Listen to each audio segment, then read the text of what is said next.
Hello everyone, Jai Hind. Welcome to the class. Today we will be discussing top 30 MCQs from the topic thermodynamics. Okay, so this is one of the important topics. Okay, so let's get started with the class here. Heat and work are extensive properties, intensive properties, point function or path function. Yes, तो heat और work कौन से होंगे इसमें से which of the following option will be correct? So the correct answer is D. ठीक है, heat और वर्क जो होते हैं वो पाथ फंक्शन होते हैं. इसका मतलब जो इनकी वैल्यू होगी, जो मैग्नीट्यूड होगा हीट का, वर्क का, it depends on the path they follow. Okay, तो देखिए एक पॉइंट फंक्शन भी होता है. जो पॉइंट फंक्शन होते हैं वो इनिशियल और फाइनल पॉइंट पे डिपेंड करते हैं. ओके, और जो पाथ फंक्शन होते हैं वो पाथ पे डिपेंड करते हैं. ठीक है, तो heat and work they like their value, there magnitude depends upon the path they follow. Okay, so heat and work are path function. Next question, according to which law it is impossible to reduce any system to absolute zero in temperature in a finite number of processes. Okay, so we have discussed like all the laws of thermodynamics, be it the zeroth law, the first law, second law and third law. Okay, तो किस law के according it states that it is impossible to reduce any system to absolute zero in temperature. Okay, is it second law, is it first law, third law, or none of the above? देखिए correct answer इसका third law है. ठीक है, third law of thermodynamics tells about the entropy of a perfect crystal at absolute zero temperature. तो entropy of a perfect crystal at absolute zero temperature ये किसने बताया है? That it is the third law. Okay, the third law of thermodynamics, it talked about it tells about the entropy of a perfect crystal at absolute zero temperature. ठीक है, उसके बाद next question देखते हैं. Carnot cycle consists of, okay,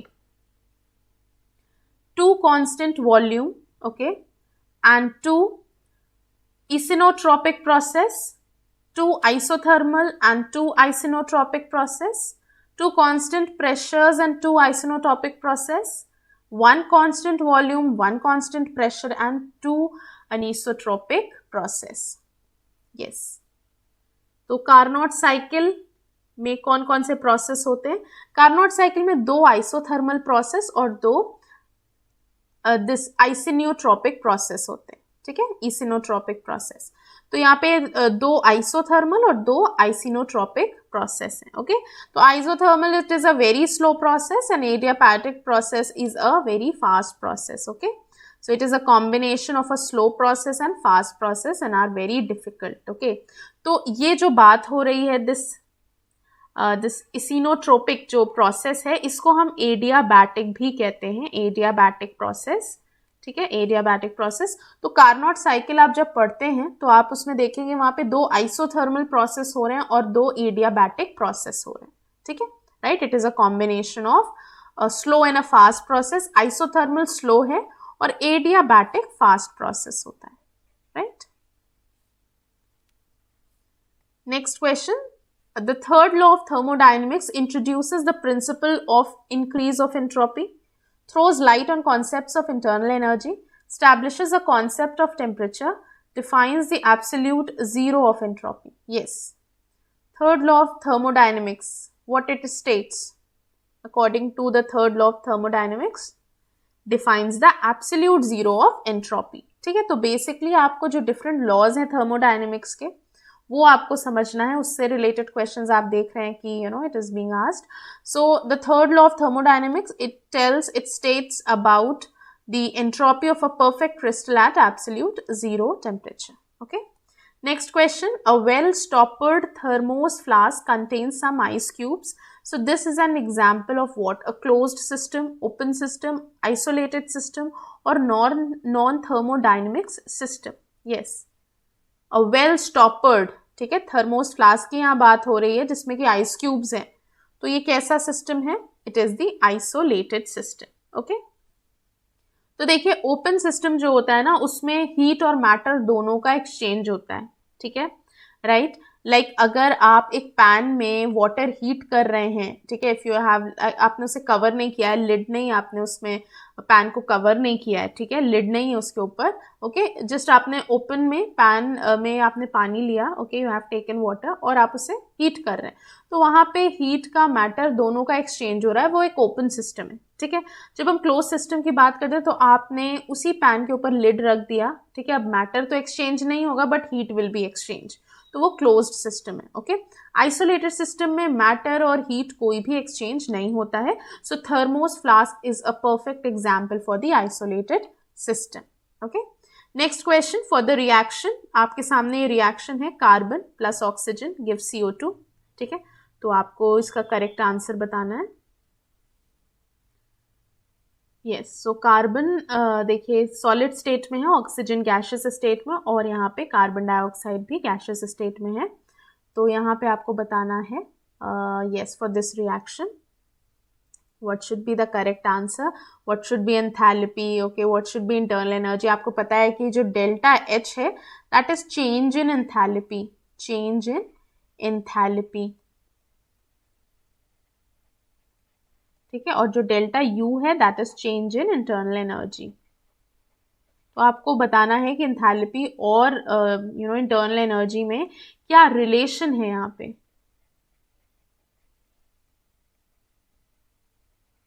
Yes, what is the relation between these two? तो देखिए यहाँ पे जो एंथैल्पी है that will be equal to the change in the internal energy, ठीक है। देखिए क्या होता है, जो डेल्टा एन NGRT होता है, okay, that is equals to 0। यहाँ पे देखिए रिएक्टेंट और प्रोडक्ट में same number of gases molecules हैं, ठीक है, जितने यहाँ पे हैं उतने ही यहाँ पे हैं, ओके। तो यहाँ पे एंथैल्पी का जो फॉर्मूला होता है वो होता है delta H is equals to delta U plus delta NGRT, ठीक है। अब यहाँ पे कोई चेंज नहीं है because the number of gases molecules are same, ठीक है, तो ये 0 हो जाएगा, तो यहाँ पे आपको enthalpy is equal to internal energy, this is how you will going to get the answer, okay.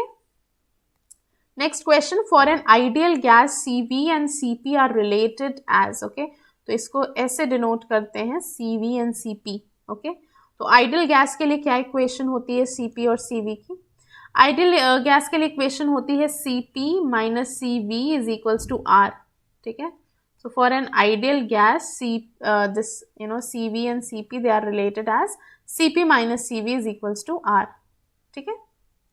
Next question, the least random state of the water system is, okay, तो आपको बताना है least random state of the water system, ice, liquid water, steam, randomness is same, yes. Least random state कब होगी, okay, सबसे कम entropy कब होगी? आपको पता है कि जो डिग्री ऑफ रैंडमनेस या ये जो डिसऑर्डर होता है that actually defines the entropy, ठीक है। कोई भी सिस्टम है उसमें जितनी ज़्यादा डिग्री ऑफ रैंडमनेस होगी, जितना ज़्यादा डिसऑर्डर होगा, सो उसकी एंट्रोपी उतनी ही ज़्यादा होगी, ओके। तो लीस्ट रैंडम आपसे पूछा है, इसका मतलब सबसे कम एंट्रोपी किसकी होगी, आइस की, कि लिक्विड वाटर की, स्टीम की, या रैंडमनेस इज सेम? तो करेक्ट आंसर आइस है, ठीक है। आपको पता है कि जो आइस का केस है सॉलिड है, तो उसमें it will be least random, ठीक है, बिकॉज यहाँ क्या होगा, आइस के अंदर जो डिसऑर्डरनेस है या रैंडमनेस है ये बहुत कम होगी, वो सॉलिड में है, right, okay. So the least randomness state of the water system is ice, okay.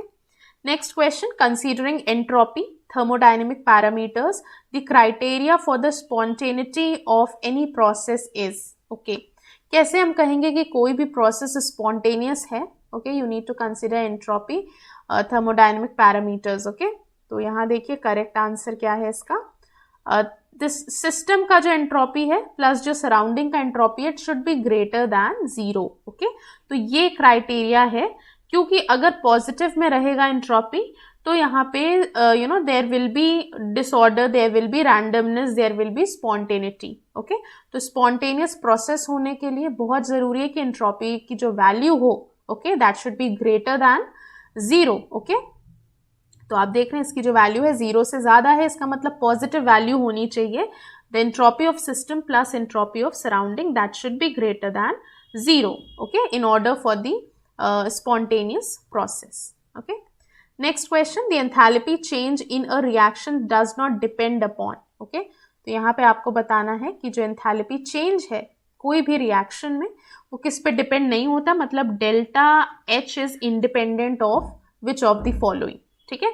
So the state of reactions and products, the nature of reactants and products, different intermediate steps in the reaction, initial and final enthalpy of the reaction. Yes, the enthalpy change in a reaction does not depend upon.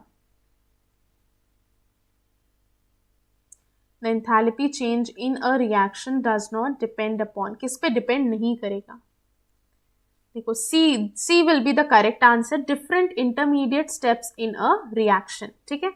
So the enthalpy change ये एक state function है, does not depend on the different intermediate steps in the reaction, ठीक है। तो ये state function है, इसका मतलब कि ये जो डिफरेंट स्टेप्स हैं बीच के, राइट, इंटरमीडिएट स्टेप्स जो हैं उस पर बिल्कुल भी डिपेंड नहीं करेगा, okay.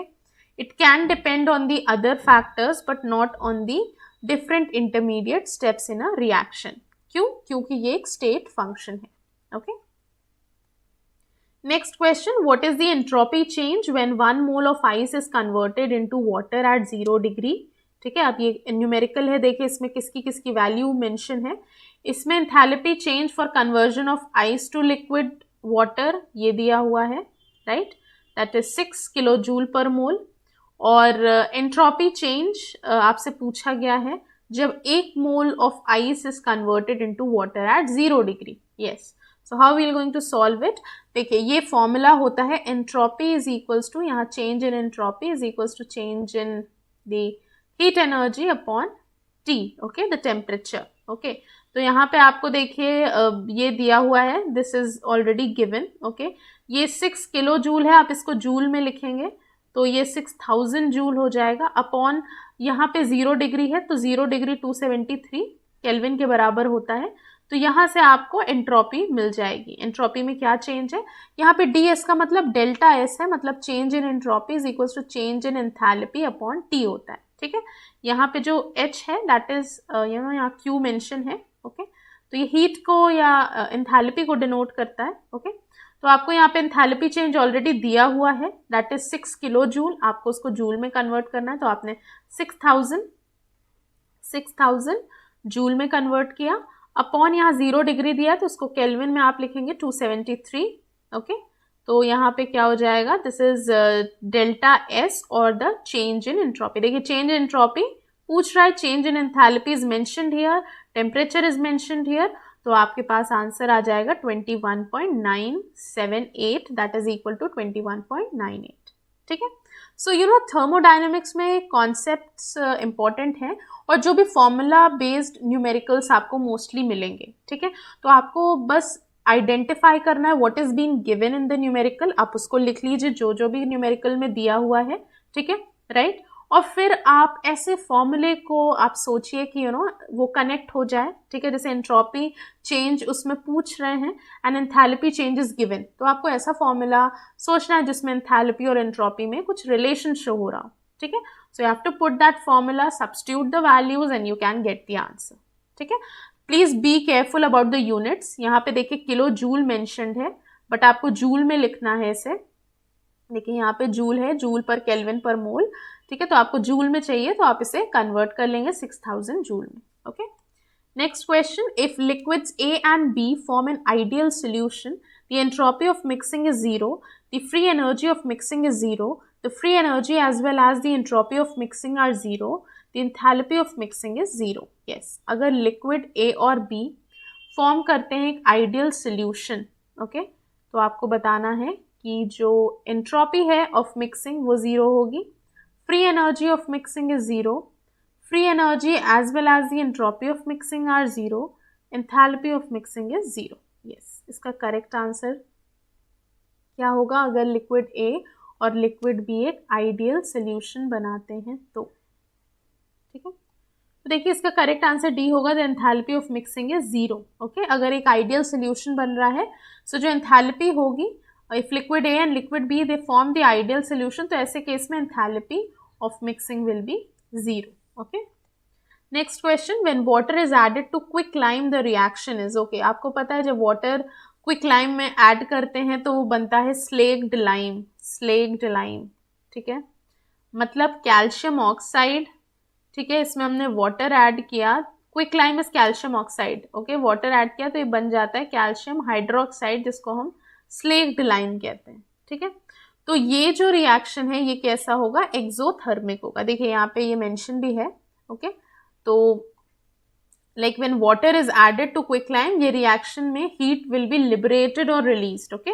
So calcium oxide plus water, you can see that it is calcium hydroxide, ठीक है, right, यहाँ formation हो रहा है और यहाँ पे जो heat energy है वो release हो रही है, तो ये exothermic process है। Next question, which of the following statement are correct regarding the second law of thermodynamics? तो second law of thermodynamics के according कौन सा इसमें से statement correct है? No process is possible whose sole result is the absorption of heat from a reservoir and complete conversion of the heat into work. No process is possible whose sole result is the transfer of heat from a colder object to a hotter object. Yes. Is it one only, two only, both one and two, more than one of the above? Yes. Which of the following statements are correct regarding the second law of thermodynamics?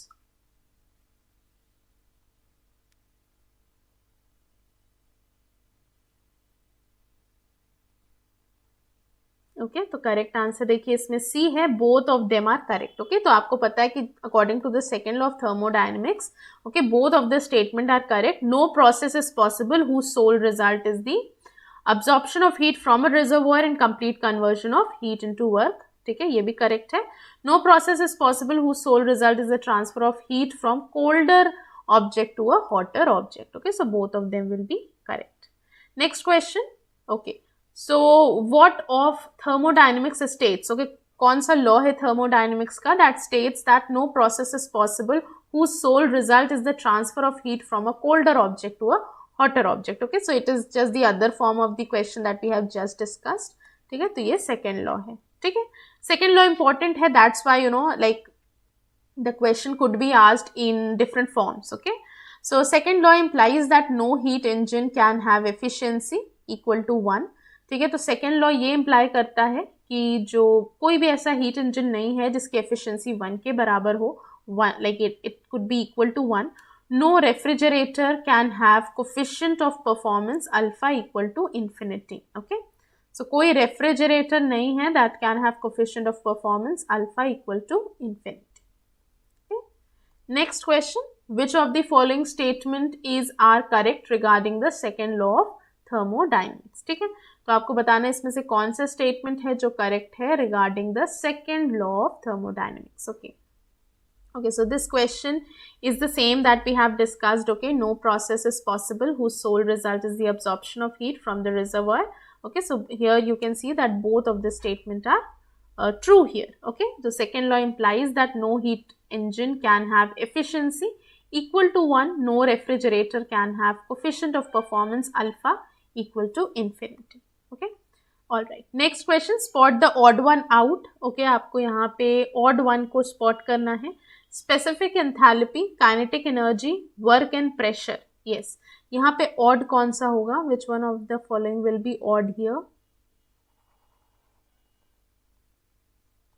Correct answer work है, ठीक है, जो thermodynamic property है which depend on the end states as well as path followed, they are going to be known as the path function like heat and work, ठीक है, तो work इसमें path function है, it is a path function, okay, it depend on the end state as well as the path followed, okay, तो जो path follow होता है उस पे ये depend करता है, so they are the path function, okay, like heat and work, okay, तो यहाँ पे work जो है वो odd है।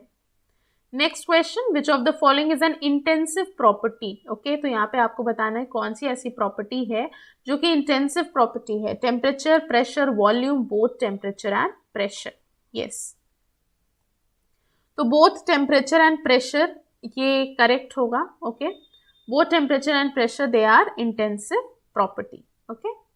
Next question, which of the following is not a point function, point function का मतलब कौन सी ऐसी कौन सा इसमें थर्मोडायनेमिक क्वांटिटी है, ओके, जो कि पॉइंट फंक्शन नहीं है, मतलब वो इनिशियल और फाइनल स्टेट पे डिपेंड नहीं करती है, yes, work, pressure, temperature, volume? So we know the answer, it is work. ठीक है, वर्क क्या है? वर्क एक पाथ फंक्शन है, पॉइंट फंक्शन नहीं है. Okay, so it depends on the path followed, also it do depend on the end states. Okay, but yes, आपको अगर याद रखना है कि पॉइंट फंक्शन क्या है, तो बस आप सिंपली याद रखिए कि you know it depend on the initial and final point. और जो पाथ फंक्शंस होते हैं वो कौन सा पाथ फॉलो हुआ है, right, they depend on that. Their value, there magnitude depend on that. So work and heat, they are the path function.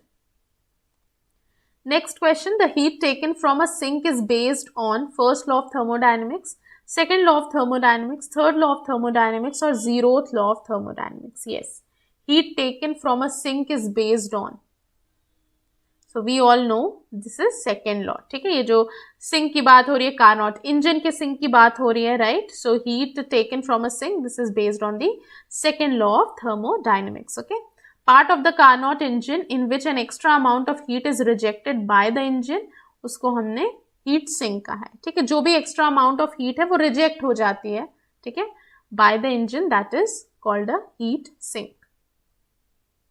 Next question, when 20 joule of work is done on a gas, 40 joule of heat energy is released. Okay, right. So the question is, जब 20 joule का work हो रहा है, okay, 40 joule की energy, heat energy release हो रही है.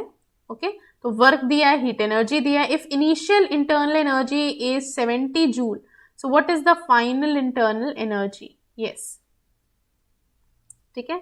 तो यहाँ पे आपको वर्क दिया हुआ है. देखिए, जब भी कोई न्यूमेरिकल पढ़िए, जो भी क्वांटिटीज मेंशन्ड है, ठीक है, जिसकी वैल्यू, मैग्नीट्यूड मेंशन है, आप उसको लिखिए. वर्क दिया हुआ है, हीट एनर्जी दिया हुआ है, internal energy, initial internal energy दिया है, फाइनल को पूछा गया है. ठीक है, तो इसका करेक्ट आंसर 50 होगा. ये आया कैसे है?